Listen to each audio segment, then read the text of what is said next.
नमस्कार। आज हम बात करने जा रहे हैं एक ऐसी विशेष चीज के बारे में जो सामान्य तौर पर जितने भी मनुष्य हैं उनके लिए एक बड़ी ही अट्रैक्टिव अट्रैक्टिव चीज आप उसको कह सकते हैं। और आज के इस सत्र में जो बातचीत हम करने जा रहे हैं, इस सत्र में हमारे साथ डॉक्टर संदीप वनसूत्रे, जो कि एनपीजी साइंस कॉलेज रायपुर में भूविज्ञान विभाग में सहायक प्राध्यापक के पद पर कार्यरत है। और विशेष तौर पर इनकी रुचि जेम स्टोन्स यानी कि रत्नों में है। और न केवल रुचि है, बल्कि ये एक रत्न पारखी भी है। और रत्नों की पहचान में इनको ये निष्ठा मास्टरी इनके पास में है। और न केवल प्रकृति में पाए जाने वाले रत्न, बल्कि मनुष्यों में पाए जाने वाले रत्नों को भी ये बहुत अच्छे से परख पाते हैं। और उनकी गुणवत्ता को ये बहुत बढ़िया ढंग से आकलन इनका कर सकते हैं। तो सर, आज के इस सत्र में आपका हार्दिक स्वागत है। और हम आपसे सीखना चाहेंगे, जानना चाहेंगे कि जब एक भूविज्ञान का विद्यार्थी रत्न को समझता है तो उसका एक अपना नजरिया होता है। और एक सामान्य व्यक्ति अपने ढंग से जब रत्न को समझता है तो उसका एक अलग नजरिया होता है। तो हम चाहेंगे कि आप इन दोनों नजरियों को मद्देनजर रखते हुए रत्नों के बारे में हमें सिखाएं, बताएं। सर नमस्कार। और आपका बहुत बहुत धन्यवाद, आभार जो आपने मुझे परिचित कराते समय जो जर्रा नवाजी की है, उसके लिए आपका शुक्रिया। आपने बहुत सही कहा कि रत्नों का संसार बड़ा आकर्षक संसार है। आपने कहा कि ये सभी आपने कहा कि सभी मनुष्यों को आकर्षित करते हैं।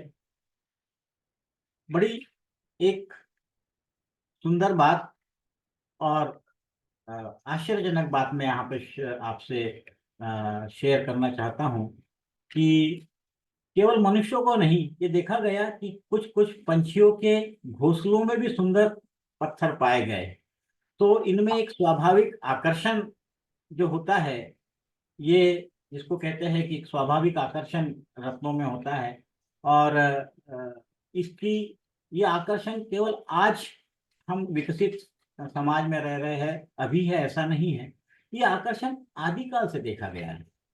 ये आकर्षण इजिप्ट में जो इतने पुराने पिरामिड्स है, उसमें ममीज के साथ रत्न रत्न पाए गए हैं। बहुत सारी सभ्यताएं, चाहे वो मेसोपोटामिया की सभ्यता हो या दुनिया के अनेक भागों की सभ्यताएं हो, उन सभ्यताओं में भी समय के साथ साथ मनुष्य का रत्नों के साथ आकर्षण देखा गया है। और यह आकर्षण दिन प्रतिदिन जैसे जैसे समाज में विज्ञान तरक्की करता गया, यह आकर्षण अपने नए नए आयाम लेता गया। तो आपने सही सही कहा सर। आपका बहुत बहुत शुक्रिया इतना सुंदर परिचय देने के लिए। अब हम आगे रत्नों पे बात करते हैं। तो रत्न क्या होते हैं? आप भूविज्ञान के प्राध्यापक हैं, मैं रत्न भूविज्ञान का एक विद्यार्थी हूँ। और भूविज्ञान में भी मेरी रुचि रत्नों पर, रत्न विज्ञान पर ज्यादा है, क्योंकि मेरा जो डॉक्टरल कोर्स वर्क है, मेरी डॉक्टरल पीएचडी है, उसमें भी रत्नों के ऊपर मैंने थोड़ा काम किया है। और इस वजह से मेरी रत्नों में रुचि है। मैंने छत्तीसगढ़ शासन का एक बस्तर के क्षेत्र में पाए जाने वाले विभिन्न रत्नों का वैज्ञानिक अध्ययन भी किया है। एक मिनी रिसर्च प्रोजेक्ट हम जिसको कहते हैं, लघु शोध परियोजना में। और मुझे ये मौका मिला कि बस्तर में पाए जाने वाले विभिन्न रत्नों की कैसे बनते हैं, उनकी क्वालिटी क्या है, इन सारे एस्पेक्ट्स पे अध्ययन करने का मुझे मौका मिला है। अपन यहाँ से बात शुरू करते हैं सर, यदि आपकी अनुमति हो तो, कि रत्न होते क्या है।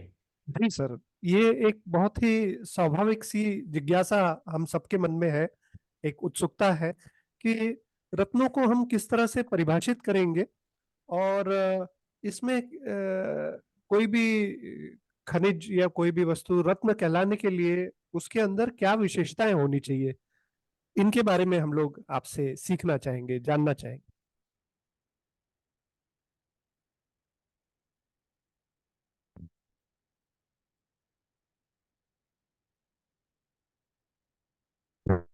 हेलो।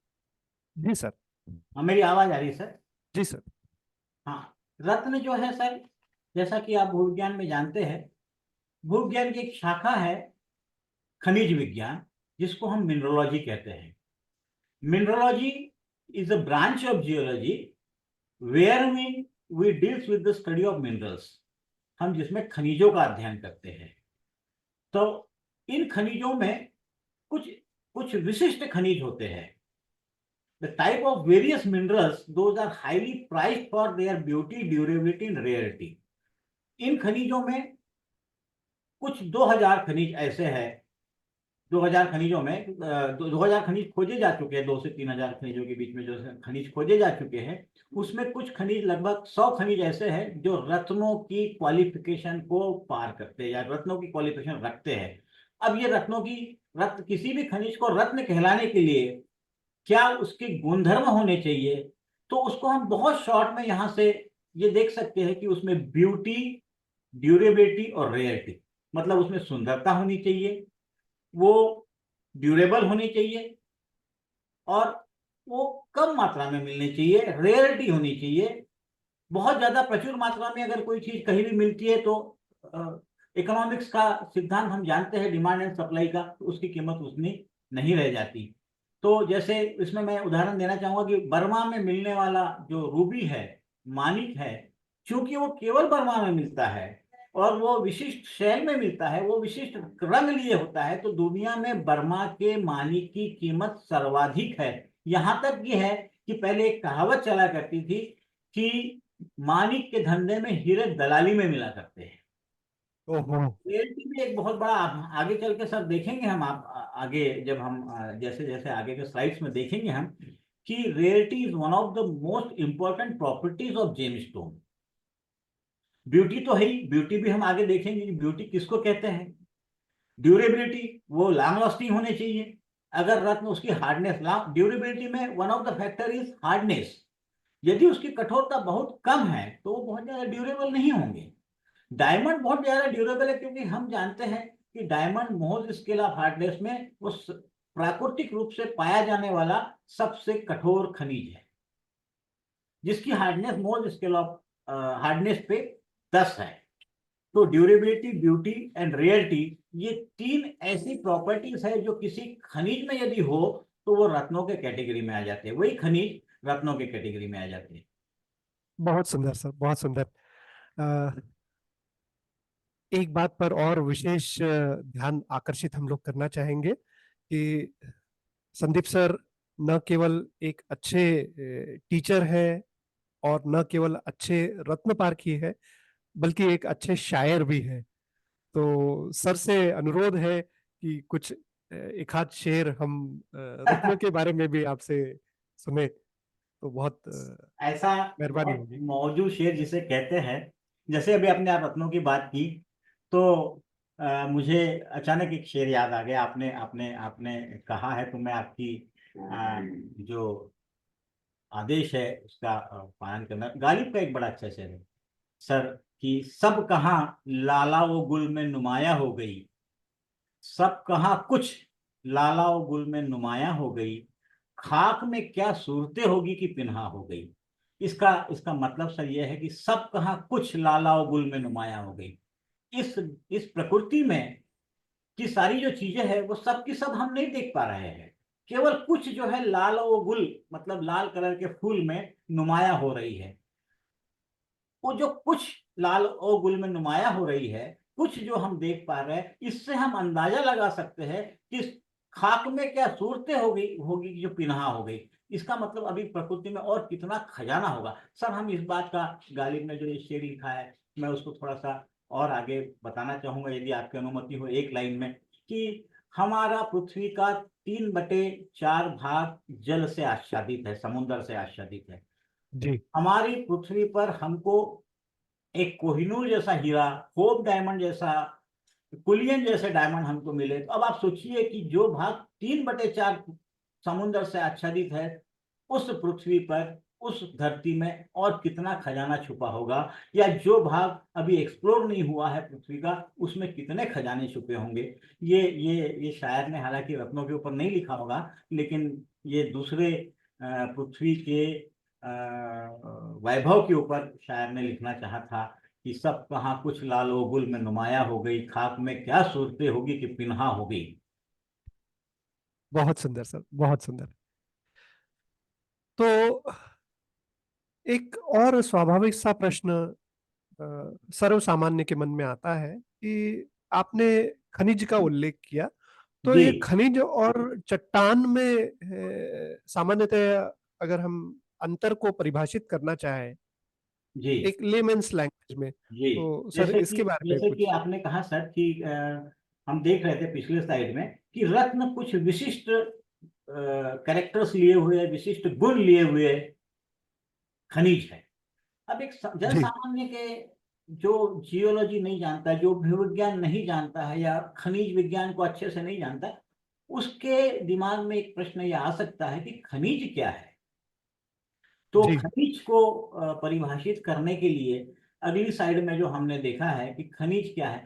अगर खनिज की वैज्ञानिक परिभाषा हम देखें, आप जानते हैं सर कि a mineral is a natural occurring inorganic solid substance with a definite chemical composition and crystalline structure formed by a geological process.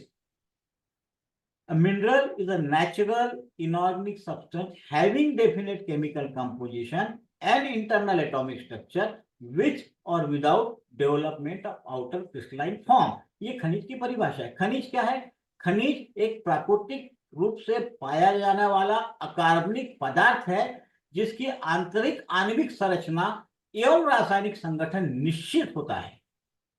तो इसमें कुछ कंडीशन है सर कि वो प्राकृतिक जी होना चाहिए, वो अकार्बनिक पद्धति से बना हुआ होना चाहिए, उसका आंतरिक आणविक संगठन निश्चित होना चाहिए, आंतरिक आणविक संरचना निश्चित होनी चाहिए, और उसका रासायनिक संगठन निश्चित होना चाहिए। तो इसको हम खनिज कहते हैं। अब मान लीजिए कांच है, कांच का आंतरिक क्रिस्टलाइन स्ट्रक्चर निश्चित नहीं है, वो एमॉर्फस है। यदि हम उसको किसी माइक्रोस्कोप के अंदर में देखें तो उस माइक्रोस्कोप में उसका इंटरनल एटॉमिक स्ट्रक्चर हमको नहीं दिखेगा इलेक्ट्रॉन माइक्रोस्कोप में। लेकिन यदि हम क्वार्ट्ज को देखें, यदि स्फटिक जिसको हम हिंदी में कहते हैं, उसकी आंतरिक आणविक संरचना निश्चित है। वो एक एसआई सिलिकॉन का एक मॉलिक्यूल है और 4 ऑक्सीजन के है, जिसका केमिकल कंपोजिशन SiO2 होता है, जिसके 2 मॉलिक्यूल ऑक्सीजन के नेबरिंग टेट्राहेड्रो द्वारा शेयर किए होते हैं। तो चाहे क्वार्ट्ज आपको जापान में मिले, ऑस्ट्रेलिया में मिले, इंडिया में मिले, कहीं भी मिले, क्वार्ट्ज हमेशा SiO2 ही होगा। नमक जापान में मिले, ऑस्ट्रेलिया में मिले, इंडिया में मिले, कहीं भी मिले, नमक NaCl ही होगा। उसकी आंतरिक आणविक संरचना निश्चित है, उसका इंटरनल एटॉमिक स्ट्रक्चर निश्चित है, इनऑर्गेनिक प्रोसेस से बना है, नेचुरल है, इसको हम खनिज कह सकते हैं। अब ये खनिज होते क्या है, ये तो उसकी हमने परिभाषा देखी। खनिज जो होते हैं वो रॉक के कंपोजिट होते हैं, रॉक में के कंस्टिट्यूएंट्स होते हैं कहना चाहिए। तो रॉक क्या होती है? अब शेल क्या होता है? Rock is an aggregate of one or more minerals, natural aggregate of one or more minerals. एक रॉक में, एक शेल में एक या एक से अधिक खनिज पाए जा सकते हैं। इसका मतलब है रॉक के जो कॉन्स्टिट्यूएंट्स है, नेचुरल कॉन्स्टिट्यूएंट्स, वो खनिज है, और उन खनिजों में जो विशिष्ट गुण लिए हुए खनिज है उनको हम जेम मिनरल या रत्न कहते हैं। मेरे ख्याल से ये अब हमको सिलसिला समझ में आ गया होगा, दर्शकों को भी समझ में आ गया होगा कि शैलों में मिलने वाले, रॉक्स में मिलने वाले नेचुरल कॉन्स्टिट्यूएंट्स हम जिनको खनिज कहते हैं, उन खनिज में से कुछ खनिज ऐसे होते हैं जो विशिष्ट गुणधर्म लिए होते हैं। वो विशिष्ट गुणधर्म क्या है? उनकी ब्यूटी होनी चाहिए, उनकी ड्यूरेबिलिटी होनी चाहिए और उनकी रेयरिटी होनी चाहिए। इनको हम जेम मिनरल कहते हैं, जेम स्टोन। बहुत सुंदर सर, बहुत सुंदर। अब ये इतनी भूमिका के साथ, इतनी बैकग्राउंड इंफॉर्मेशन के साथ, हम सर जानना चाहेंगे, कुछ नाम बड़े मशहूर हैं। जैसे एक नाम, जब भी रत्नों की बात आती है, हीरे की बात आती है, तो कोहिनूर का जिक्र होता है। जी। तो कोहिनूर के न केवल उसकी विशेषताओं बल्कि उसके इतिहास के बारे में भी हम आपसे सुनना चाहेंगे, सीखना चाहेंगे, जानना चाहेंगे। धन्यवाद सर। कोहिनूर बड़ा दुनिया में बड़ा मशहूर एक हीरा हुआ है, हीरा है। अ, कोहिनूर के अलावा भी बहुत से डायमंड, जैसे सबसे बड़ा डायमंड होप डायमंड है, फिर कुलीनन डायमंड है, ये कुछ बहुत मशहूर डायमंड हुए हैं। लेकिन कोहिनूर जो है वो बड़ा फेमस, बहुत ही प्रसिद्ध हीरा है, जो आज ब्रिटेन के रॉयल उसमें लगा हुआ है। तो सर कोहिनूर, अपन शायद पिछले स्लाइड में फिर से जाए तो अच्छा होगा। कोहिनूर के लिए मैं मुझे एक जॉन कीट्स, एक बहुत फेमस इंग्लिश के कवि है, उनका एक लाइन मुझे याद आ रही है यहाँ, a thing of beauty is Joy for ever. तो ये लाइन बड़ी सटीक बैठती है सर उस पे, कोहिनूर पे, a thing of beauty is Joy for. और अभी हम आगे के स्लाइड्स में जब उसका इतिहास देखेंगे तो कितने हाथों से वो गुजरता हुआ कोहिनूर आज पहुंचा है, उस कोहिनूर के पीछे कितनी लड़ाइयाँ हुई और कितने कितने राजाओं का वो बड़े सम्मान का और बड़े प्रॉस्पेरिटी का सूचक रहा है। तो ये लाइन उस पर बड़ी क्योंकि वो दिखने, कोहिनूर का मतलब ही होता है सर, कोह मतलब होता है पहाड़ और नूर मतलब होता है प्रकाश। तो कोहिनूर मतलब प्रकाश का पहाड़, उसका नाम भी बड़ा सुंदर है। तो अभी मैंने, जैसे अपन ने पिछले स्लाइड में देखा था कि जो क्वालिटीज होती है जिसको हम जेमस्टोन कह सकते हैं, वो नेचुरल ओरिजिन है, ब्यूटी है, ड्यूरेबिलिटी है। ये जितनी भी क्वालिटीज होती है, ये क्वालिटीज जेमस्टोन के ऊपर, जेमस्टोन के क्वालिफिकेशन के लिए परफेक्ट बैठती है। अगर ये क्वालिटी किसी खनिज में है तो वो खनिज जेमस्टोन कहलाया जा सकता है, कहलाता है, या रत्न कहलाता है। तो जिस स्लाइड पे हम चर्चा कर रहे थे सर, इसमें आप ये कोहिनूर देख पा रहे होंगे, और कोहिनूर के बगल में दर्शक देख पा रहे होंगे कि किम्बरलाइट नाम की रॉक में हीरा पाया जाता है। और नेचुरली हीरा कैसा पाया जाता है, वो किम्बरलाइट के साथ यहाँ पे दर्शक देख पा रहे होंगे कि नेचुरल एक ऑक्टाहेड्रल शेप में हीरा हमेशा होता है। और बीच की स्लाइड में जहाँ पे कोहिनूर लिखा हुआ है, ये रॉयल, उसमें कोहिनूर लगा हुआ है, आप देख सकते हैं इंग्लैंड के महारानी के उसमें ताज में। और बगल में एक दूसरे डायमंड का चित्र दिया गया है, वो कोहिनूर को बताने के लिए, उसकी परिभाषा को बताने के लिए कि कोह मतलब होता है पहाड़ और नूर मतलब होता है प्रकाश। तो कोहिनूर का मतलब ये हुआ है। तो उसके बाद में सर अपन अगली साइड में देखेंगे कि इसका इतिहास क्या रहा। इसका इतिहास शुरू होता है सर 1306 से। ये पहला डायमंड जिसको तब तक ये नाम कोहिनूर नहीं मिला था, ये सबसे पहली बार historical text of rajas of Malwa, Malwa के हिस्टोरियल टेक्स्ट में इसका उल्लेख आता है। और इसकी जो एग्जैक्ट हिस्ट्री है ये तो खो चुकी है, लेकिन इसको ऐसा माना जाता है कि 3000 बीसी से इसका इतिहास शुरू होता है।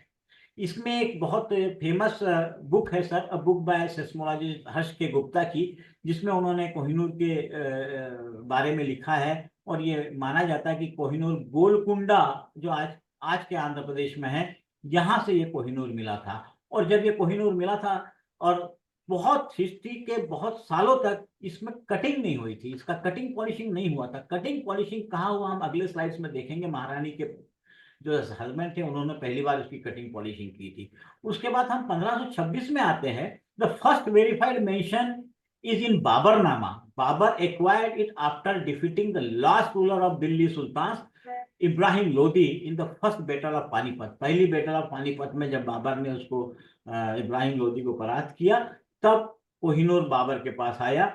और एनबी सेन जो हिस्टोरियन है, उन्होंने ये लिखा है कि Babur the diamond pass to the Shahjahan, उसके बाद शाहजहां के पास गया, फिर औरंगजेब के पास गया, before coming to the position of his son Sultan Mohammad. Sultan Mohammad के पास आने के बाद पहले ये कोहिनूर इतने हाथों से गुजरा है। अभी हम अगली अगली स्लाइड्स में और देखेंगे कि कहाँ कहाँ से वो कोहिनूर 1739 की उसमें फिर हम आते हैं। After defeating Mohammad, Persian general Nadir Shah conquered the Delhi and Nadir named it Kohinoor. पहली बार नादिर शाह ने इस हीरे को नाम दिया कोहिनूर का। तब तक इसको कोहिनूर का नाम नहीं मिला हुआ था। एंड मतलब सर कोहिनूर का नाम कोहिनूर 1739 में उसको 39 में मिला सर। नामकरण हुआ। जी जी जी, नादिर क्या? शाह ने उसका नाम दिया था और वो उसको पर्शिया वापस लेके गया।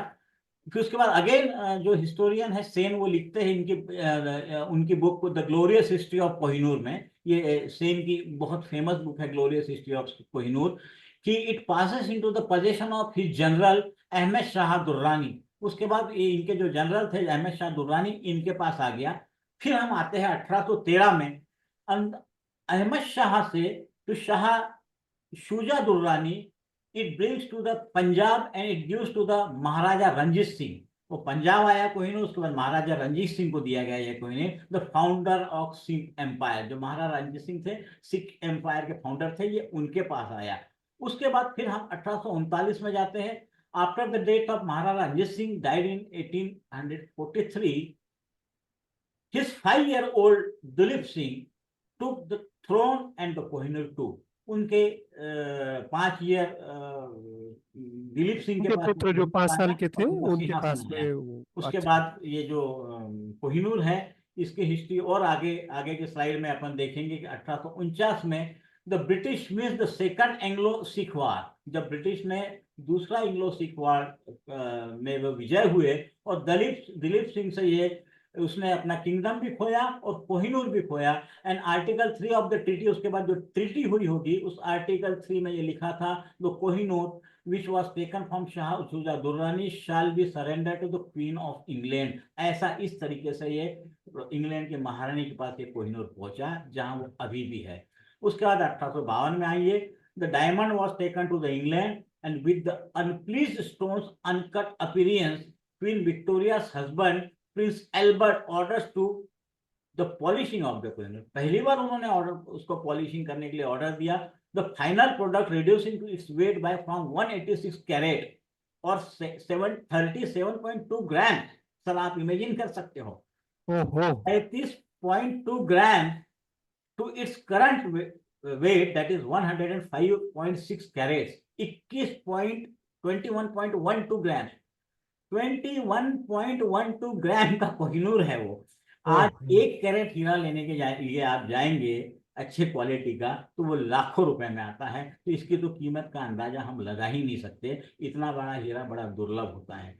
Queen Victoria in her will stated that the Kohinoor will only be owned by the female queen, and resultantly the stone was added to the crowns of the successor and is embedded in the tower of London. जो है उसको tower of London कहते हैं। और उसके बाद queen Victoria ने ये विल की थी कि अब ये कोहिनूर केवल महिलाओं के द्वारा पहना जाएगा। इसके बाद वो उसमें टावर ऑफ लंदन में आ गया।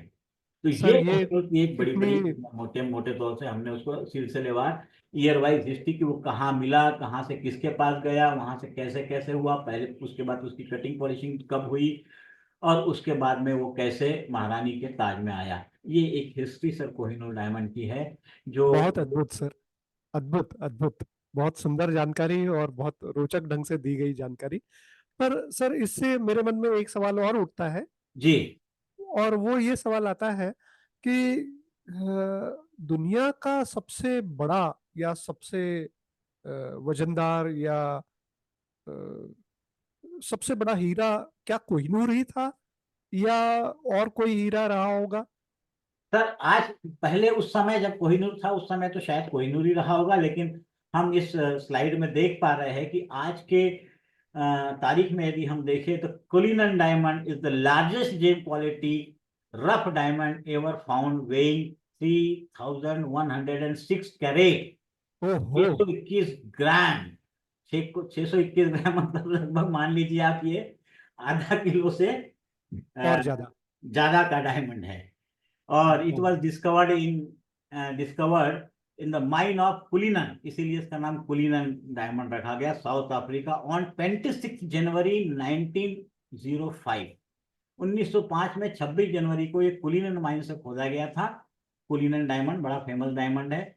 और यहाँ पे वी कैन सी कोहिनूर के बारे में एक पॉइंट यहाँ पे सर मिस हो गया, अपन उसको डिस्कस कर लेते कि ever since the despite claims of ownership by 4 countries, India, Pakistan, Afghanistan and Britain, United Kingdom has maintained its ownership over the gem built, but it is still owned by the British. ये 4 country अपनी अपनी ownership इस पे जाहिर कर रही है, लेकिन सर नेचुरल यदि आप देखा जाए तो ओनरशिप तो हमारे देश की ही कोहिनूर पे बनती है, वो हमारे देश की ही प्रॉपर्टी है, इसमें कोई शक नहीं है।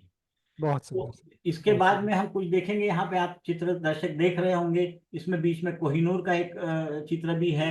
उसके बाद गोल्डन जुबली डायमंड है, उसके बाद कुलिनन 1 है, कुलिनन 2 है, कुलिनन 3 है, देन होप डायमंड है, it is blue diamond, then इस प्रकार से इसमें जो फेमस डायमंड है, ये नेट से मैंने लिया है, तो with all due courtesy to the source from net, ये कुछ बहुत अच्छे चित्र यहाँ पे डायमंड के दर्शक देख पा रहे हैं। This are some of the famous diamonds in the world. तो ये सर हीरो की बड़ी महिमा है। ये हीरो कुछ कुछ जो बहुत विश्व प्रसिद्ध हीरे हैं उनके बारे में अपने यहाँ, इसके अलावा भी बहुत सारे हीरे हैं, लेकिन सबको सबको इस एक छोटे से उसमें उनका इतिहास और उनकी क्वालिटी को समझ कर पाना, समाहित कर पाना संभव नहीं है। तो इसमें मैंने जितना कुछ बहुत फेमस हीरे है उसका मैंने यहाँ पे दृष्टांत उद्धृत उद्धृत किया हुआ है, जो दर्शकों को शायद पसंद आया होगा। बहुत सुंदर सर। और इसमें मैं देख रहा हूँ सर, एक हीरे का नाम इनकम्पेरेबल भी है। हाँ, इनकम्पेरेबल भी है। जी बहुत जी सुंदर, बहुत बढ़िया। सर, एक व्यक्तिगत सवाल आपसे और पूछना चाहूंगा। जी अ, अ, इन जितने अभी ये चित्र में सारे हीरे दिख रहे हैं, जी। इनमें से आपका सबसे पसंदीदा हीरा कौन सा है? सर ऐसा अब तो ये हीरा कहना तो बड़ा कठिन है जरूर, आपने पर आपने आपने एक वो एडवर्टाइजमेंट देखा होगा, हीरा है सदा के लिए। जी जी जी। और मैं तो कह सकता हूँ कि सारे हीरे हैं सबके लिए। बहुत तो सुंदर। इसमें कौन सा हीरा बहुत बहुत अच्छा है, वो तो सर मतलब मैं तो उसके लिए बहुत उचित व्यक्ति नहीं हूँ कि मैं हीरे की परख कर सकूं। लेकिन सबकी अपनी अपनी क्वालिटी है सर।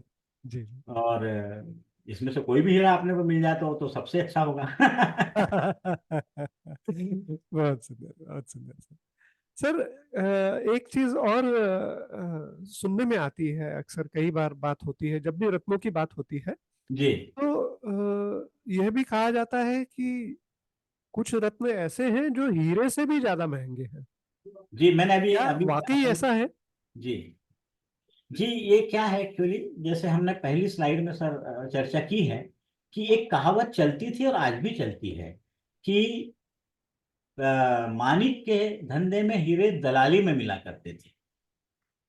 तो इसके हमको मानिक की जो क्वालिटी है और मानिक की जो कीमत है उसका अंदाजा हम लगा सकते हैं। यहाँ हम कुछ बड़े सुंदर मानिक के उदाहरण देख रहे हैं, स्लाइड में दर्शक देख पा रहे होंगे कि मानिक हीरे से भी ज्यादा कीमती होता है यदि उस मानिक में क्वालिटी हो। अब यहाँ पे आप देखेंगे सनराइज रूबी इसका नाम है। द लीजेंडरी जी। Sunrise ruby originated from the Mogok region of Myanmar. Burma में दुनिया के सबसे अच्छे मानिक मिलते हैं सर, आज भी मिलते हैं। और आज भी मानिक सबसे ज्यादा जो कीमती माने जाते हैं वो बर्मीज मानिक ही माने जाते हैं, जिसमें पीजन्स ब्लड कलर होना चाहिए, पीजन्स ब्लड रेड कलर होना चाहिए। तो सबसे पहला जो अंगूठी में जड़ा हुआ मानिक दर्शक देख पा रहे होंगे, देखिए उसका सुंदर, कितना सुंदर उसका कलर है। बहुत ही और उसका खूबसूरत सर, फायर बहुत भी हम देख खूबसूरत। पा रहे हैं कि बड़ा सुंदर फायर है। और इसका 25.59 कैरेट्स का इसका वजन था, मतलब 26 कैरेट के लगभग इसका वजन था। It was sold for new world record price of 30.4 million US dollar. तो आप इसकी ओहो। कीमत का अंदाजा लगा सकते हैं हम सर कि 30.4 मिलियन US डॉलर, बहुत सुंदर सर। यानी 30.4 के ऊपर मिलियन के लिए 6 शून्य और लगा देते हैं और उसको 80 से गुना कर देते हैं, 85 से गुना कर देते हैं, तो आज के रुपए में उसकी कीमत निकल आएगी। तो बेशकीमती, बेशकीमती। सर 1% की ये कीमत है। अभी आपने इस सनराइज रूबी की विशेषताओं को बताते समय एक शब्द यूज किया, अगर आप उसे और विस्तार से समझा सके तो हम लोगों के लिए बहुत अच्छा होगा। जी आपने फायर शब्द का यूज किया, तो ये फायर शब्द से क्या तात्पर्य? फायर से जो चीज मुझे समझ में आती है वो आग या अग्नि, पर यहाँ पर वो किस संदर्भ में उसको उपयोग में लाते हैं सर? सर, फायर का जो शाब्दिक अर्थ है वो तो आग और अग्नि होता है, लेकिन जेम जी। स्टोन में जो फायर यूज किया जाता है, और पर्टिकुलरली फायर डायमंड में यूज किया जाता है। क्योंकि डायमंड में जो विज्ञान के विद्यार्थी होंगे, विज्ञान समझते होंगे, वो जानते होंगे कि डायमंड में होता क्या है कि उसका जो क्रिटिकल एंगल होता है, उसमें जो टोटल इंटरनल रिफ्लेक्शन होता है आई का, रेस हम्म। का, सनरेस का, वो 24 डिग्री उसका total critical total reflection angle होता है, क्रिटिकल एंगल होता है, जिसमें वो रेस खेलती है अंदर के अंदर। जब वो खेलती है तो उसका डिस्पर्शन होता है, रिफ्रैक्शन होता है। जब उसका रिफ्रैक्शन होता है तो वो 7 कलर में, वो विबग्योर में वो रेस, सनरेस बढ़ जाती है। It is called fire. लेकिन उसके अलावा भी, जैसे अभी आप जो आप हम वो रूबी का देख रहे थे सर, इसके अंदर में वो जो लाल कलर दिख रहा है, उसकी जो शीन आ रही है। एक चीज मैं और यहाँ पे सर थोड़ा सा आपकी इजाजत हो तो मैं क्लियर करना चाहूंगा कि लश्यर और शीन में थोड़ा सा फर्क है सर। डायमंड जेम स्टोन्स में हम अक्सर शीन वर्ड यूज करते हैं, लश्यर भी यूज करते हैं, लेकिन शीन भी करते हैं। शीन उसको कहते हैं, लश्यर उसको कहते हैं जो सरफेस से जब रेस रिफ्लेक्ट होकर हमारी आंख तक आती है, और वो सरफेस जिस तरह का चमकता है, जैसे हम सामान्यतः देखते हैं कि लकड़ी के ऊपर से रिफ्लेक्ट होके, परावर्तित होके आने वाली प्रकाश की किरण एक विशेष प्रकार की टाइप और इंटेंसिटी लिए होती है। लेकिन मेटल से या धातु से परावर्तित होने वाली जो सूर्य की किरणें हैं, वो विशेष प्रकार की तीव्रता और प्रकार लिया हुआ होगा। लेकिन जो शीन यूज किया जाता है, जब वो लश्यर जो है वो इंटरनल आर्ट अंदर से आती है जेमस्टोन के, उसे शीन कहा जाता है जनरली। और ये शीन के लिए सबसे अच्छा यदि जेमस्टोन का उदाहरण देखना है तो सर वो होता है मून स्टोन।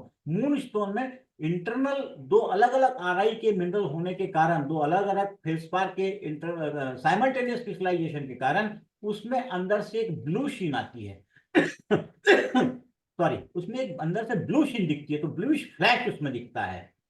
तो उसको कहते हैं सर शीन। और नॉर्मली हम लश्यर को, तो शीन जो है वो लश्यर का एक विशेष प्रकार है। तो ये जो फायर है, जो अंदर की रिफ्लेक्शन होता है, इंटरनल रिफ्लेक्शन, उसके कारण जो कलर दिखता है, उसके कारण जो प्रकाश के किरणों में थोड़ा सा अपने को फायर दिखता है, that is called fire in gem stones. ओह, तो जेमस्टोन्स में भी फायर होता है। जी अद्भुत, अद्भुत, बहुत सुंदर। और सर यहाँ पर जो 3 फोटोग्राफ्स दिख रहे हैं, जी तो सनराइज रूबी के बारे में तो आपने इतना सुंदर ढंग से समझाया है। जी ये 2 और फोटोग्राफ्स हम लोग देख पा रहे हैं। इनमें एक का नाम मिडनाइट स्टार रूबी है और दूसरे का नाम द डेलोंग स्टार रूबी है। जी। तो इनकी क्या खासियत है, थोड़ा इनके बारे में भी प्लीज हमको जरूर ये बताइए। मिडनाइट स्टार रूबी में दर्शक देख पा रहे होंगे कि ये 116.75 कैरेट का deep purplish red star Ruby है। ये न्यूयॉर्क म्यूजियम के न्यूयॉर्क म्यूजियम में जो नेशनल हिस्ट्री का म्यूजियम है, उसके कलेक्शन में रखा गया। और इसका नाम ये एक और फेमस स्टोन के साथ रखा गया, जिसका नाम है star of India. It is called star of India. वो आगे स्लाइड में अपन देखेंगे। और ये बहुत बड़ा सफायर स्टार ऑफ इंडिया जो है, वो बहुत सफायर है। और सफायर रूबी जैसे हम आगे के सर, एक्चुअली मैं आपको सर और दर्शकों को एक बात ये भी निवेदन करना चाहता हूं कि ये जो हमारा प्रेजेंटेशन है, ये सर पहला प्रेजेंटेशन है। जी यदि जी। दर्शक चाहे और ईश्वर की कृपा रही तो हम इसको आगे और बढ़ाएंगे। तो हम जो है उसके जेमस्टोन की क्वालिटी क्या होती है, उसको कैसे पहचानते हैं, उस पर जब चर्चा करने में आएंगे, तो जो सफायर है, सफायर और रूबी, ये दोनों सगे भाई है ऐसा हम कह सकते हैं सर। क्योंकि इनका जो मिनरल है, खनिज जो है, वो खनिज है इसका कोरंडम। कोरंडम एक खनिज होता है, हमारे छत्तीसगढ़ में भी बहुत मिलता है, इंडिया में भी कोरूर में भी मिलता है, और भी आंध्र प्रदेश में भी मिलता है। तो छत्तीसगढ़ में भोपालपट्टनम में मिलता है। जिस एरिया में सौभाग्य से मेरा जो पीएचडी है वो उसी एरिया पे, भोपालपट्टनम एरिया पे है, रूबी कंटेनिंग रॉक पे ही है, रूबी पे ही मेरा पीएचडी है।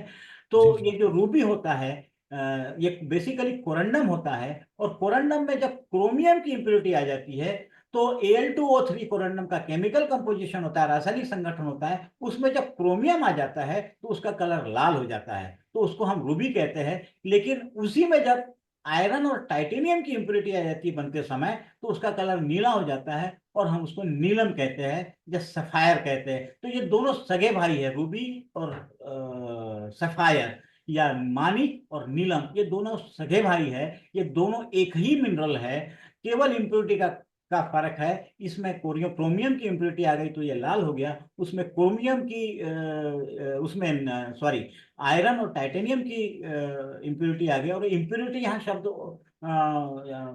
उपयोग में करना उचित नहीं, इसको क्रोमोफोर्स कहा जाता है। ये कलरिंग एजेंट्स हो गए हैं बेसिकली। यदि हम अगर Al2O3 अपने नेचुरल फॉर्म में रहेगा विदाउट एनी इम्प्योरिटी तो वो कलरलेस होगा, लेकिन उसमें इम्प्योरिटी आने से यहाँ लाल हो जाता है, वहाँ नीला हो जाता है। तो ये बड़ा फेमस। और इसमें सर मैं यदि आपकी इजाजत तो एक चीज और बताना चाहूंगा कि ये जो मिडनाइट स्टार का चित्र सब दर्शक देख रहे होंगे, इसमें एक जी हेक्सागोनल एक एक एक एक 6 रे स्टार दिख रहा है। जी जी। तो ये जो स्टारिज्म है, ये जो अस्टेरिज्म है, ये जो स्टार है, ये क्यों बनता है सर? एक यदि आप इजाजत दे तो मैं आपको ये दिखाना चाहूंगा सर, ये खनिज कैसा होता है। तो जरूर सर, इसमें ये जरूर। स्टार क्यों बनता है इसको दर्शक बहुत आसानी से समझ पाएंगे। मैं आपको 2 मिनट में सर एक वो खनिज दिखाता हूँ कैसे होता है वो। जी जी सर, अरे वाह, बहुत सर सुंदर। ये यहाँ पे दर्शक देख पा रहे होंगे, नेचुरल क्रिस्टल है सर कोरंडम का, जिसका जी वो जी। हम देख रहे हैं, रूबी देख रहे हैं। ये रूबी का नेचुरल क्रिस्टल है। हालांकि इसकी ट्रांसपेरेंसी उतनी अच्छी नहीं है, लेकिन इसका कलर बड़ा सुंदर है। तो जी इसमें जी। आप हेक्सागोनल शेप जो है ये नेचुरल है, ये किसी ने कटिंग नहीं किया है। एक्चुअली ये हेक्सागोनल, इसका शेप नेचुरली होता है। हेक्सागोनल क्रिस्टल सिस्टम में जियोलॉजी के विद्यार्थी इसको समझ पा रहे होंगे। ये हेक्सागोनल क्रिस्टल सिस्टम में सर ये क्रिस्टलाइज होता है। जब ये हम्म हेक्सागोनल क्रिस्टल सिस्टम में क्रिस्टलाइज होता है और इसमें जब रूटाइल का इंक्लूजन आता है, रूटाइल एक मिनरल होता है, जब इसका हम्म। रूटाइल का इंक्लूजन आता है तो ये जो रूटाइल मिनरल है, ये जो प्रिज्म फेसेस है, ये 6 फेसेस दिख रहे हैं। हेक्सागोनल मतलब हेक्सा मतलब 6, तो 6 इसमें फेस होते हैं, फलक होते हैं, 6 फलक होते हैं। इन प्रिज्म फेसेस के पैरेलल ये रूटाइल के क्रिस्टल अरेंज हो जाते हैं, क्रिस्टलाइजेशन के समय ही, बनने के समय ही ये अरेंज हो जाते हैं। और इसमें बड़ी सुंदर बात, ये फिजिक्स का प्रिंसिपल है, फिजिक्स के विद्यार्थी भी समझ पा रहे होंगे कि जो फिजिक्स समझते हैं वो, कि दोनों मटेरियल के रिफ्रैक्टिव इंडेक्स इंडाइसेस में फर्क होने के कारण, एक एक मटेरियल है एल्यूमिनियम ऑक्साइड कोरंडम, दूसरा मटेरियल है रुटाइल, दोनों के रिफ्रैक्टिव इंडाइसेस में फर्क होने के कारण जो प्रकाश की किरण उस पर पड़ती है, वो प्रकाश की किरण रिफ्रैक्ट हो जाती है, डिफ्रैक्ट हो जाती है। जब वो रिफ्लेक्ट होती है तो इट रिजल्ट्स इन द 6 रे स्टार। 6 रे इसलिए सर क्योंकि वो हेक्सागोनल क्रिस्टल सिस्टम में क्रिस्टलाइज हो रहा है। और ये स्टार तभी परफेक्ट बनेगा जब केबोकॉन काटने वाला, कटिंग करने वाला कारीगर जो है, इसके सी एक्सिस, ये इसकी सी एक्सिस होती है, लॉन्ग एक्सिस जो इसकी सी एक्सिस होती है, बाकी A1 A2 A3 एक्सिस होती है, तीनों बराबर की होती है, इसलिए हम उसको A1 A2 A3 कहते हैं। लेकिन जो लॉन्ग एक्सिस होती है वो सी एक्सिस होती है, जिसको मैंने सी एक्सिस के अलॉन्ग इसको पकड़ा हुआ है।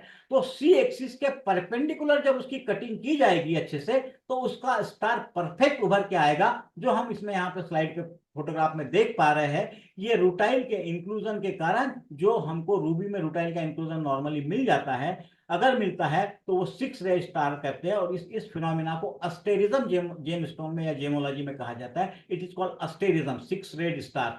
उसके नीचे में भी जो एक और अच्छे क्वालिटी का और अच्छे कलर का हम रूबी देख पा रहे हैं, that is DeLong star ruby. और it was discovered in Burma in 1930s। Oval shape cabochon. अब सर ये केबोकॉन वर्ड थोड़ा टेक्निकल वर्ड है।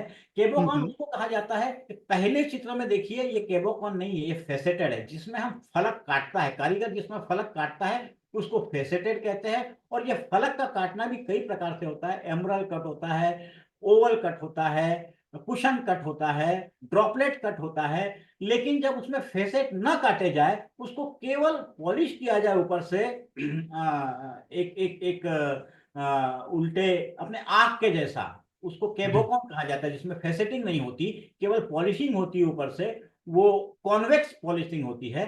तो उसमें ये 6 रे स्टार बहुत अच्छा होता है। अगर उसमें हम फेसेटिंग कर देंगे, तो अगर उसमें अस्टेरिज्म उभरना है तो अच्छे से स्टारिज्म नहीं उभरेगा। तो ये जो डिलॉन्ग स्टार रूबी दर्शक देख पा रहे होंगे सर, ये 1930 में केबोकॉन कट का स्टार रूबी है, जिसका 100 कैरेट इसका इसका वजन है। और ये 6 रेड स्टार इफेक्ट, इसमें भी एस्टेरिज्म बड़े अच्छे से देख पा रहे हैं हम लोग। और it was named after its owner, Edith हैगिंग DeLong, and collector of special gemstones and minerals. तो ये जो एडिथ हैगिंग डिलोंग है, ये बड़े फेमस कलेक्टर रहे हैं जेम स्टोन्स के और मिनरल्स के। उनके नाम पे इस स्टार रूबी का नाम पड़ा है डिलोंग स्टार रूबी।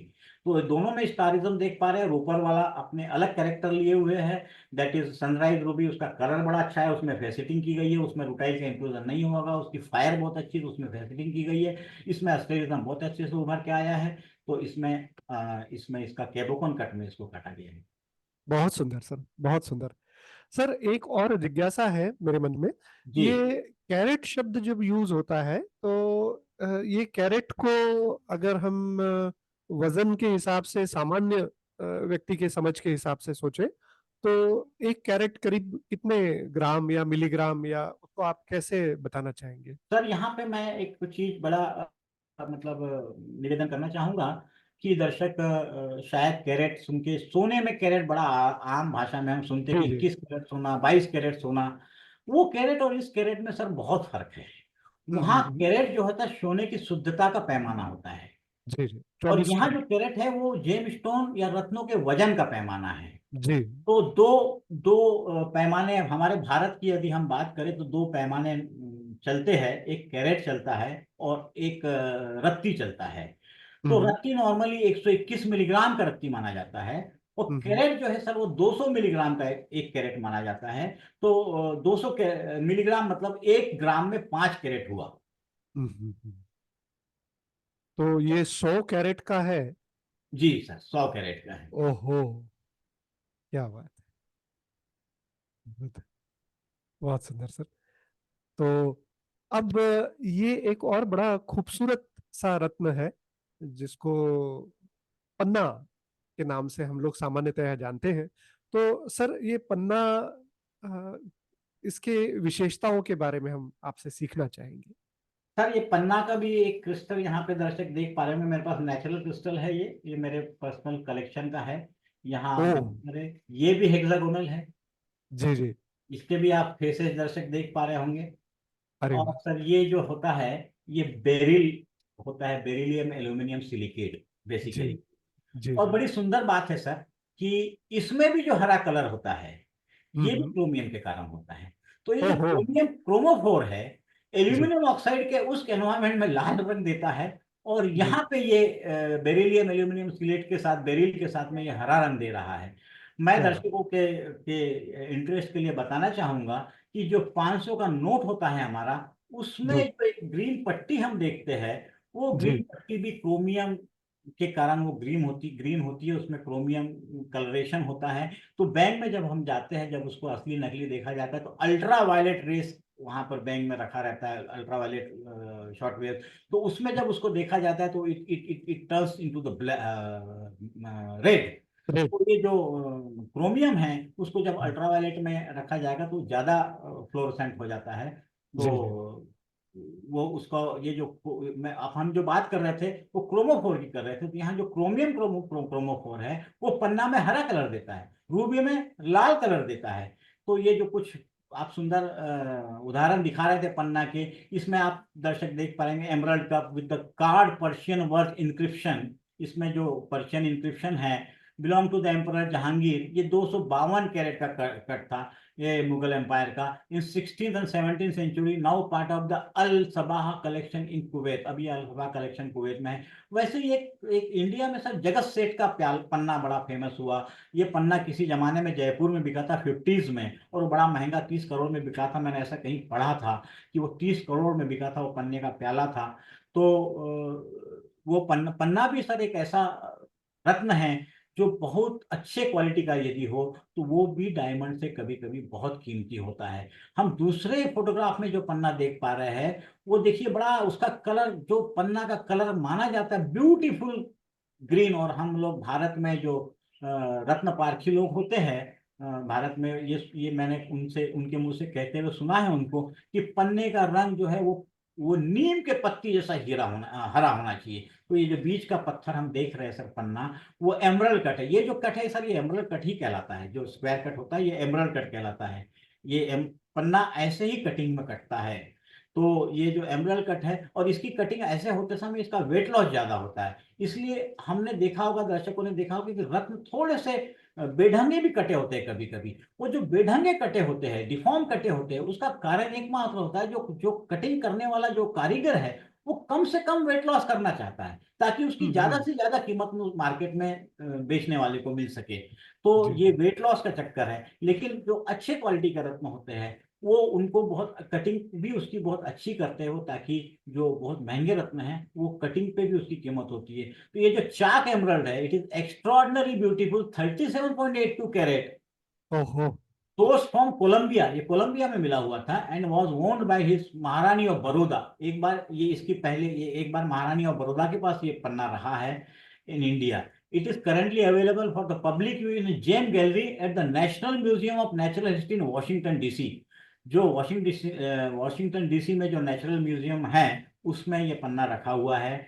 तो और भी मैं एक दर्शकों से एक बात साझा करना चाहूंगा, एक एक जानकारी, कि हमारे देश में पन्ना का सबसे अच्छा कलेक्शन जो हैदराबाद के निजाम के पास था, ऐसा कहा जाता है। उनके कुछ भी पन्ने अभी भी सलारजंग म्यूजियम में देखने को मिल जाएंगे, या बहुत सारे बुक्स में देखने को मिल जाएंगे। सबसे अच्छा कलेक्शन पन्ना का हैदराबाद निजाम के पास था।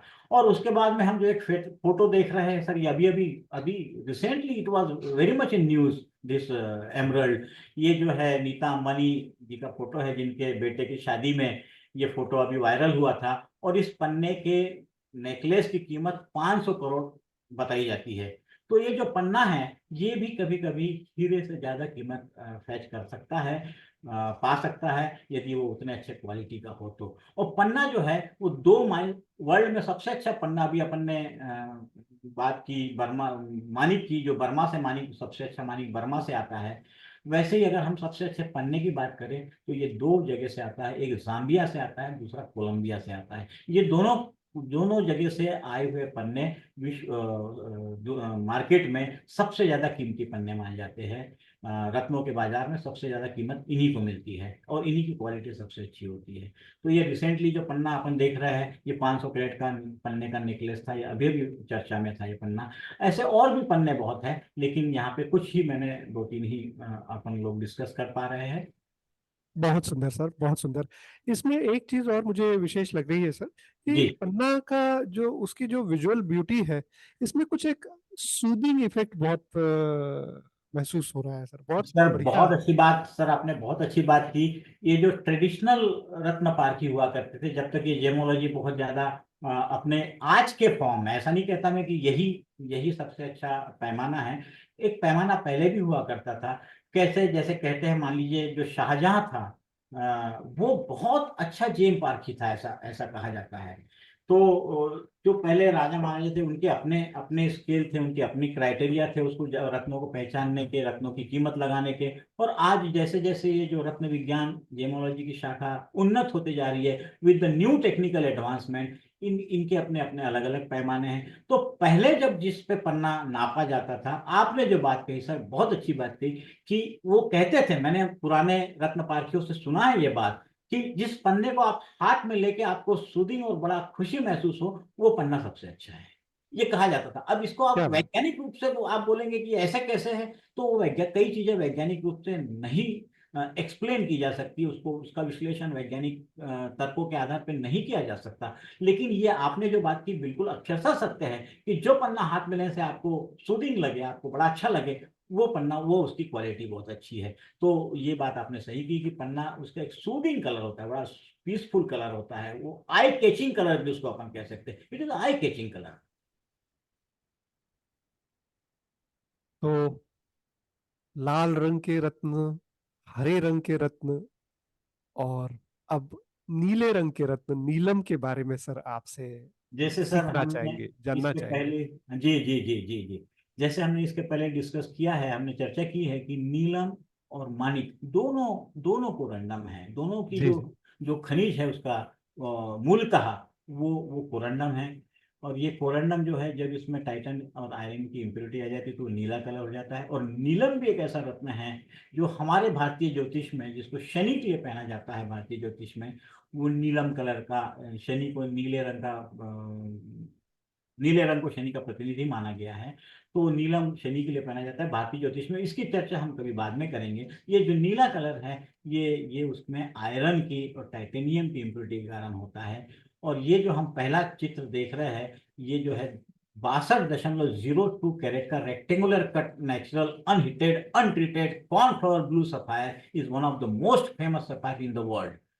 और American tycoon John D Rockefeller junior purchased it directly from the Nizam of Hyderabad. देखिए आप, निजाम ऑफ हाँ हैदराबाद हाँ। को रॉकफेलर ने खरीदा, जी मीर जी। ओस्मान अली खान से इन्होंने ये खरीदा था। तो निजाम ऑफ हैदराबाद के बाद रत्नों का बड़ा सुंदर कलेक्शन था, ऐसा मैं सुनते आया हूँ, ऐसा मैं बहुत से पुस्तकों में पढ़ता आया हूँ। उसके बाद इसका नीला कलर देखिए कितना बढ़िया नीला कलर है, आइज कैचिंग नीला कलर है। उसके बहुत बाद सुंदर। दूसरे दूसरे हम फोटोग्राफ में देख पा रहे हैं, it is Stuart sapphire. It is with the British Royal. This Stuart Sapphire is one of the most important as it is set in the Imperial State Crown of Britain, weighing 104 carats, 104 carat का ये बीच में हम नीलम देख पा रहे हैं sir. तो ये भी एक बड़ा फेमस नीलम है। वैसे ही जिसकी चर्चा हम पिछले स्लाइड में कर रहे थे, star of India, the huge blue star sapphire of 563.35 carats. सोचिए वजन सर आप, ओहो। 563.35 कैरेट्स। हम्म। इट इज इसको आप 200 मिलीग्राम से भाग दे दीजिए तो ग्राम में आ जाएगा। It is cut and cabochon. अभी हम जिस केबोकॉन की बात कर रहे थे, अगेन देखिए सिक्स रेड स्टार उसमें अस्टेरिज्म दिख रहा है। This is again because of the rutile inclusion in the mineral. ये रूटाइल इंक्लूजन के कारण सिक्स रेड स्टार बनता है। A British army officer brought it to the London where it was cut by Albert Ramsay in 1905.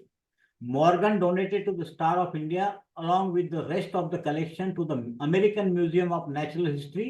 और इसको Morgan ने इसको donate किया था American museum of natural history को।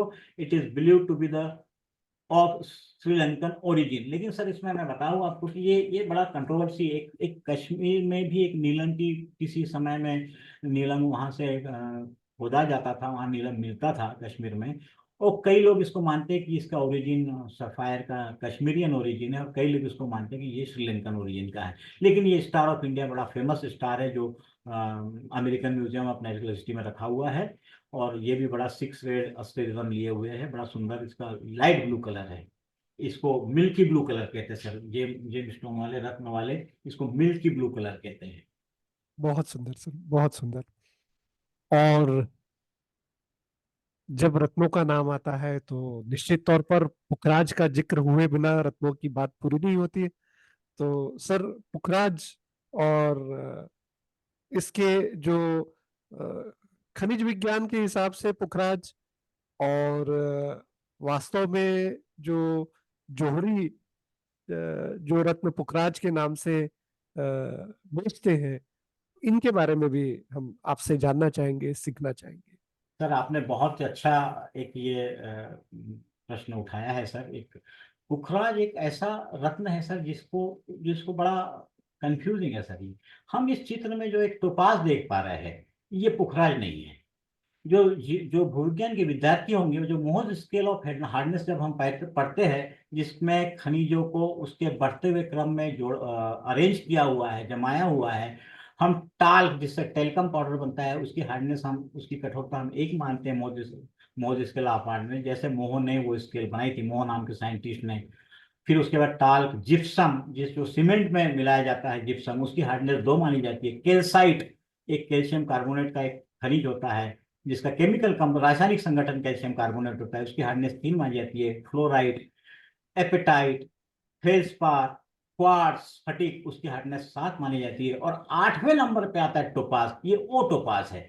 ये पुखराज हम जो यहाँ इंडिया में हम जो ज्योतिष के हिसाब से पुखराज पहना जाता है, जिसको गुरु का पत्थर माना जाता है, जुपिटर के लिए पहना जाता है पुखराज, वो एक्चुअली सर उसको अमेरिकन ओरिएंटल टोपाज कहते थे।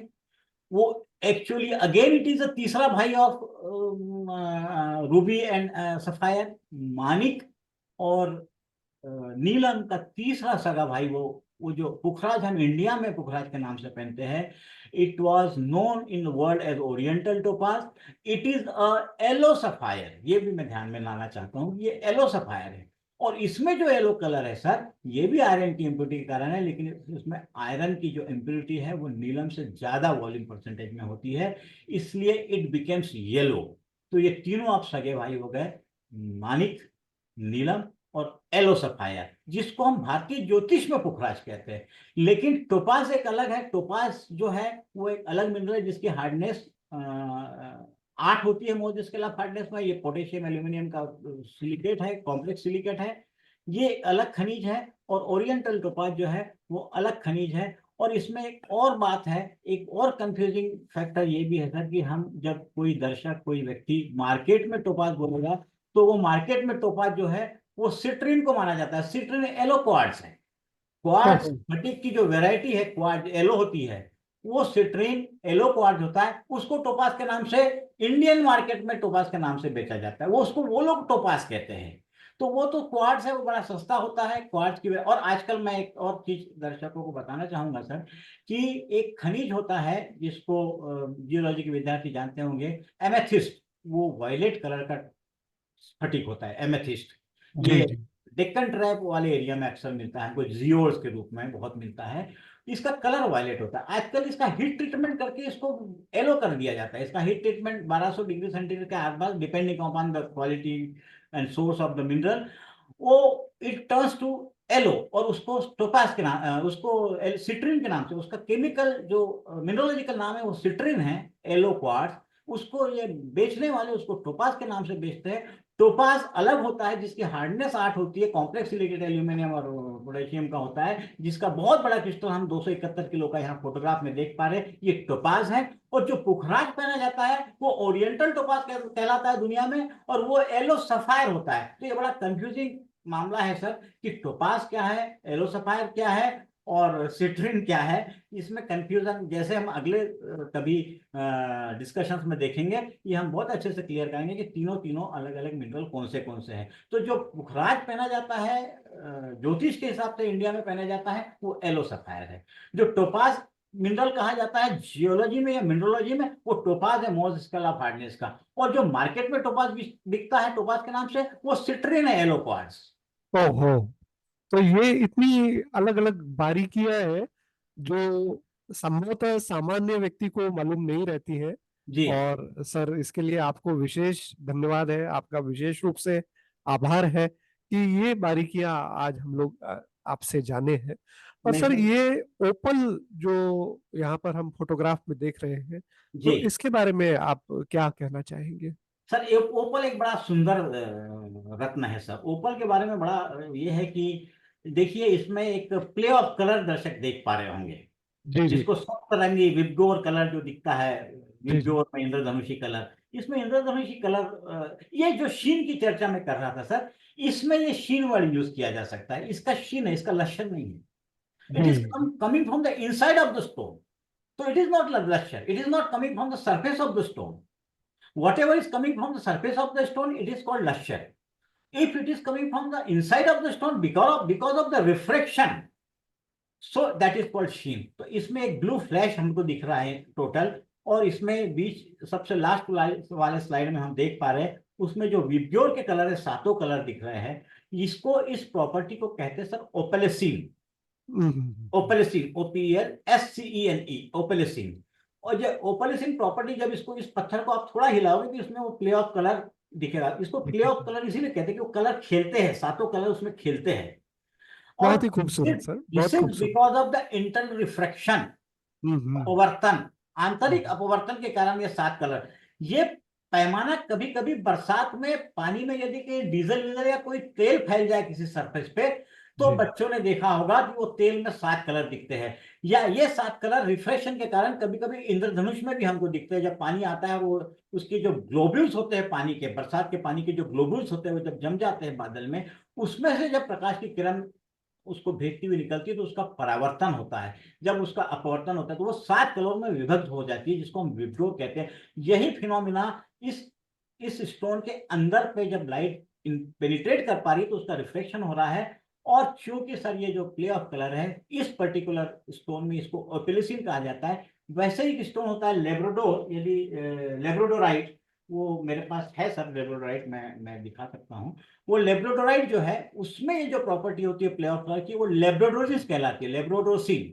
इसमें हम्म। ओपलेसिन कहलाती है। उसमें दोनों में अलग अलग है। इसमें ओपलेसिन इसलिए है कि इसका जो केमिकल कंपोजिशन, रासायनिक संगठन है, वो SiO2NH2O है। और इसका वाटर मॉलिक्यूल मतलब इसके अंदर जी पानी का मॉलिक्यूल उसके हाँ, केमिकल वाटर कंपोजिशन के अंदर। मॉलिक्यूल इसके अंदर, इसके अंदर केमिकल स्ट्रक्चर में होता है। और जी इसको जी। अक्सर, अगर अच्छा ओपल है, और ऑस्ट्रेलियन ओपल को सबसे अच्छा ओपल माना जाता है सर, जौहरी के मार्केट में ऑस्ट्रेलियन ओपल सबसे ज्यादा कीमती होता है। तो ये हम्म। जो ओपल है, इसको कभी कभी अच्छे क्वालिटी का अगर ओपल हो तो इसको जो बेचने वाले लोग हैं, इसको ग्लिसरीन में रखते हैं। हाई टेम्परेचर में कभी कभी ये सड़क जाता है, कभी कभी टूट ओहो। जाता है, ऑटोमेटिकली टूट जाता है। वो might be because of the water molecule which is in its chemical composition, chemical structure. तो ये जो इसमें ओपलेसिन हम देख रहे हैं, प्ले ऑफ कलर देख रहे हैं, this is because of this. और इसका एक और है कि इसका केमिकल, इसका इंटरनल एटॉमिक स्ट्रक्चर जो है वो सर निश्चित नहीं होता है। हम्म। तो ये ओपेलिसिन उसके कारण है। और लेब्रोडोराइट में जो होता है, क्योंकि जियोलॉजी के विद्यार्थी जानते होंगे कि लेब्रोडोराइट जो है वो प्लेजियोक्लस फेल्सपार है, जिसमें 50% NH प्लेजियोक्लेस है और 50% CH जी जी। कैल्शिक प्लेजियोक्लेस है। और एओल्बा जिसको हम कहते हैं, एल्बाइट ओलिगोक्लेस, लेब्रोडो एओल्बा एओल्बा एल्बाइट ओलिगोक्लेस लेब्रोडोसिन एंडरसन लेबोरेटोराइट बाइटोनाइट लेब्रोडोराइट अनॉर्थाइट। एनानॉर्फाइड। जी तो जी। इसमें 50% जो है वो Na प्लेजियोक्लेस होता है, 50% Ca प्लेजियोक्लेस होता है। दोनों का रिफ्रैक्टिव इंडेक्स अलग अलग होता है, दोनों की रिफ्रैक्शन की कैपेसिटी अलग अलग है। इसके कारण उसमें प्ले ऑफ कलर कलर मिलता है। तो और सर अगर अगर वो लेबोरेटोराइट हम लोग देख सके मैं आपको आज ही अभी तो अभी बहुत अच्छा होगा। पा रहे हैं। अरे वाह, बहुत सुंदर, बहुत ही सुंदर। इसमें जो प्ले ऑफ कलर मिल रहा है, ये लेब्रोडोराइट है। जी जी। इसमें जो प्ले ऑफ कलर मिल रहा है, ये दो अलग अलग केमिकल कंपोजिशन के फेल्सपार के सॉलिड सॉल्यूशन क्रिस्टलाइजेशन के कारण, उनका चूंकि रिफ्रैक्टिव इंडेक्स अलग अलग है, रिफ्रैक्टिव इंडाइसेस अलग अलग है, इसलिए उसमें जो प्ले ऑफ कलर मिल रहा है, यहाँ प्ले ऑफ कलर अलग कारण से मिल रहा है, और वहां ओपल में प्ले ऑफ कलर अलग कारण से मिल रहा है। तो ये दोनों में लेकिन प्ले ऑफ कलर मिल रहा है। यहाँ इस फिनोमिना का लेब्रोडोसिन कहते हैं, वहां उसको ओपेलिसिन कहते हैं। तो ये बड़ा सुंदर एक खनिज है सर। ओपल ओपल भी बड़ा मार्केट में इसकी कीमत भी बहुत होती है अगर ये अच्छे क्वालिटी का हो तो यहाँ हमने दो ओपल दिया है। एक Indian head carving measuring 4.2 centimetre in length. The rough opal is from mainsite the Queensland Australia, west Queensland Australia. तो ऑस्ट्रेलियन ओपल सबसे ज्यादा कीमती होता है। दूसरा पेंडेंट है ओपल का, ये भी 4.5 centimetre in length, set with the Australian opal, chrysoberyl and sapphire topaz, demantoid garnets and pearls. ये जो दूसरा नेकलेस हम दे पा रहे हैं, एक ओपन भी बड़ा सुंदर पत्थर है। तो अपन जो ब्यूटी की बात कर रहे थे, आगे अगले प्रेजेंटेशन में यदि मौका मिला तो हम उस ब्यूटी को डिटेल में जानेंगे कि ब्यूटी किस किस कारण से होती है जेमस्टोन में। जरूर सर, जरूर। बहुत सुंदर सर। रत्नों में जो खासियतें हैं, जी एक और बड़ी खूबसूरत चीज जिसे हम लोग मोती के नाम से जानते हैं। जी तो मोती भी भले ही ओरिजिन के हिसाब से इसका ओरिजिन ऑर्गेनिक माना जाता है, जी या कई बार इसको मिनरल की डेफिनेशन में कई बार नहीं गिना जाता, पर जी फिर भी इसको रत्न के रूप में माना जाता है। तो सर इसके बारे में अगर कुछ प्रकाश आप डालेंगे तो बहुत अच्छा हो। सर, आपने बहुत सही फरमाया सर कि मोती जो है, अगर हम if we go strictly by the definition of mineral, mineral is a natural inorganic substance having definite chemical composition and internal atomic structure with or without development of outer crystalline form, natural inorganic substance। तो ये तो inorganic नहीं है, ये organ, इसको एक CP होती है, यहाँ सीपी देख पा रहे हैं, एक सीप होती है, मदर पर्ल जिसको कहते हैं। उस मदर पर्ल में एक क्रिएचर होता है। वो क्रिएचर जब अपना सलाइवा किसी किसी पार्टिकल के चारों ओर लपेटने लगता है, तो वो कैल्शियम कार्बोनेट की एक्शन एक्रेशनल लेयर उसके चारों ओर जमने लगती है, और ultimately it results in the pearl. तो मोती के ऊपर तो सर, मोती भी बड़ा सुंदर रत्न, राजे महाराजाओं के हम पुराने उसमें हिस्ट्री में देखते कि मोती की माला वो अक्सर पहना करते थे। और मोती की हिस्ट्री भी बड़ी पुरानी है सर। तो यहाँ पे दो चार मोती को हमने लिया है, जिसको हम डिस्कस करना चाहेंगे। और मोतियों का भी संसार एक अपना अलग संसार है रत्नों में सर। भला ही वो खनिज विज्ञान की परिभाषा में खनिज के रूप में ना आता हो, लेकिन ये इसने सदियों से राज्य किया है भारतीय जनमानस पे, विश्व के जनमानस पे और विश्व के बाजार पर। तो मोती बहुत अच्छा एक रत्न है। और जो एक बड़ा फेमस मोती दुनिया का है, पर्ल ऑफ अल्लाह जिसको कहा जाता है, it is also known as the pearl of Lao Tzu. This is known to be the largest natural pearl. It was found in Philippines and given to the Wilburn Cobb an American for serving life of the tribal chief सन।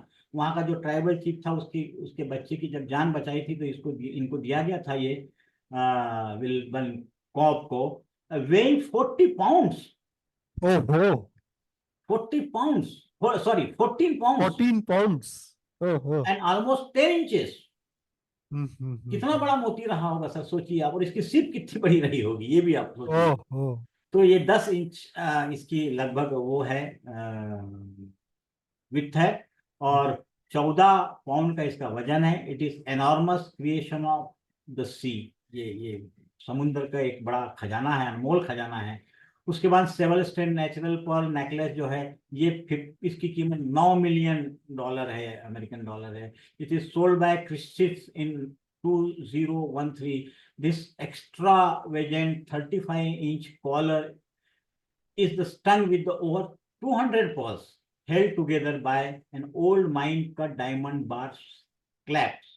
तो ये दूसरा बड़ा famous है। उसके बाद यहाँ 10 दर्शक देख पा रहे होंगे कि 10 बहुत फेमस जो है पर्ल, उनके नाम यहाँ पे है। द पर्ल ऑफ अल्लाह, जिसकी चर्चा भी हमने की, अर्मेंटरी की pearl, the Peregrina pearl, the Arco Valley pearl, the Imperial Hong Kong pearl, the big pink pearl, the Gogibius pearl, the Jomon pearl, the Hope pearl and the Harfana pearl। और इसके बारे में सर मैं एक चीज और बताना चाहता हूँ कि आजकल लोगों ने सुना होगा कि आजकल इन मोतियों की खेती होती है और ये बड़े सस्ते हो गए हैं। तो खेती टर्म्स ये होती है सर कि एक छोटे से पॉन्ड में इनकी जो सीप होती है, मदर पर्ल होती है, इसको पाला जाता है। और उसमें एक एक रेत का दाना उसमें वो इंक्लूड कर दिया जाता है। तो उसमें जो क्रिएचर होता है वो नेचुरली अपना जो सलाइवा है वो उसके चारों ओर उसको लपेटता जाता है और ये पर्ल बनाता जाता है। एक निश्चित टेम्परेचर प्रेशर, एक निश्चित टेम्परेचर और pH कंडीशन उसमें मेंटेन की जाती है। एक निश्चित समय के बाद वो मोती परिपक्व होता है। परिपक्व होने के बाद उसको सीप में से निकाला जाकर वो मार्केट में लाया जाता है। तो ये चाइना में, जापान में और हमारे इंडिया में जो हैदराबादी मोती है, ये सब कल्चर्ड पर्ल कहलाते हैं, उसकी खेती होती है। तो ये पर्ल की भी दुनिया अपनी बड़ी फेमस है। तो हमने इन सारे रत्नों के साथ अभी थोड़ी बहुत मोती पे चर्चा की सर। सर, एक प्रश्न और मन में आता है जब जी आपने बताया कि मोती की खेती होती है, जी। तो एक सामान्य व्यक्ति की दृष्टि से क्या कोई ऐसा पैमाना है जिससे हम नेचुरल पर्ल और कल्चर्ड पर्ल को डिस्टिंग्विश कर सके या उसको पहचान सके कि ये नेचुरल पर्ल है या ये कल्चर्ड पर्ल है? बड़ा अच्छा प्रश्न है सर, और बहुत गहरा प्रश्न है।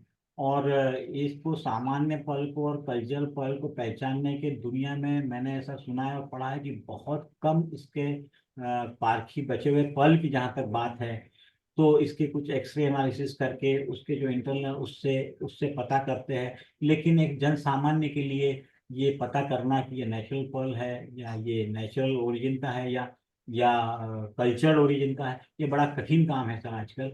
और जैसे पहले के ज़माने में कुछ पर्ल जैसे बड़े फेमस थे कि ये नेचुरल ओरिजिन के पर्ल है। जब ये बात तो सही है कि जो पुराने पर्ल है, जिस समय ये कल्चरल पर्ल आए नहीं थे, उस समय सब पर्ल नेचुरल ही थे। लेकिन अभी market is flooded with the culture pearl. सारे कल्चर पर्ल आ रहे हैं इस समय में। क्योंकि देखिए, मैं एक थोड़ा सा दूसरा उदाहरण देना चाहूंगा सर इसमें पहचानने के लिए कि एक ब्रॉयलर का मुर्गा होता है और एक नेचुरल देसी मुर्गा जिसको कहते हैं, दोनों में फर्क पता करना on the basis of the scientific parameters, ये मेरे ख्याल से थोड़ा सा कठिन है। तो ये पर्ल के कुछ लोग हैं, मैं उस उतना उतना बड़ा वो नहीं हूँ कि पर्ल पर्टिकुलर ऐसे पर्ल के ही जानकार। वैसे भी मैं आपको सर एक चीज दर्शकों को भी बताना चाहूंगा कि रत्नों का संसार इतना बड़ा है कि एक एक रत्न के कलेक्टर और एक एक रत्न के स्पेसिफिक जानने वाले दुनिया में बहुत पड़े हैं। तो पर्ल के भी कुछ कुछ जानने वाले हैं जो केवल उनकी मास्टरी केवल पर्ल में है। तो इसके कोई बहुत आई मतलब एक थंब रूल नहीं है मेरे कहने का। जी जी, बहुत सुंदर सर। तो ये आज की जो बात अभी तक हुई है, इतने सुंदर ढंग से सर आपने रत्नों के बारे में, और रत्न खनिजों का एक रूप है, एक हिस्सा है, जी एक प्रकार है इसके बारे में, और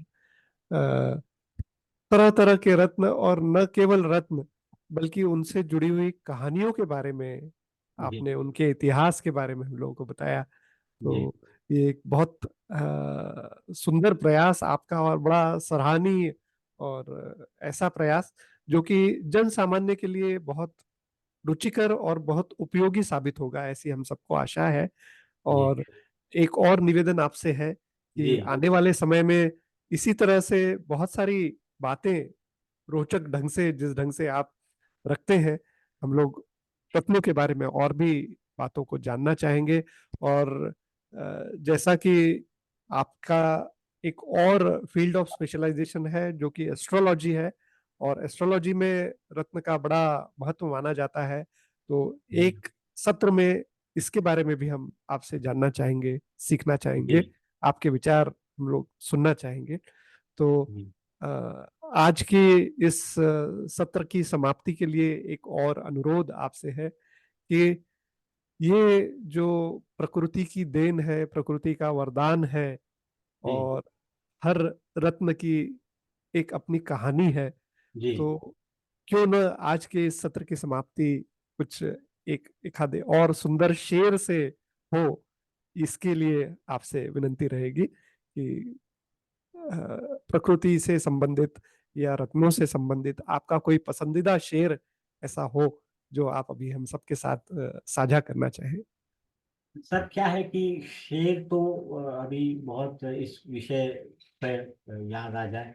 एक एक एक निगाह फालने की है कि धूप में निकलो घटाओं में नहा कर देखो, जिंदगी क्या है किताबों को हटा कर देखा देखो, फासला नजरों का धोखा भी हो सकता है, चांद जब चमके तो हाथ बढ़ाकर देखो, पत्थरों में भी दिल होता है जुबां होती है।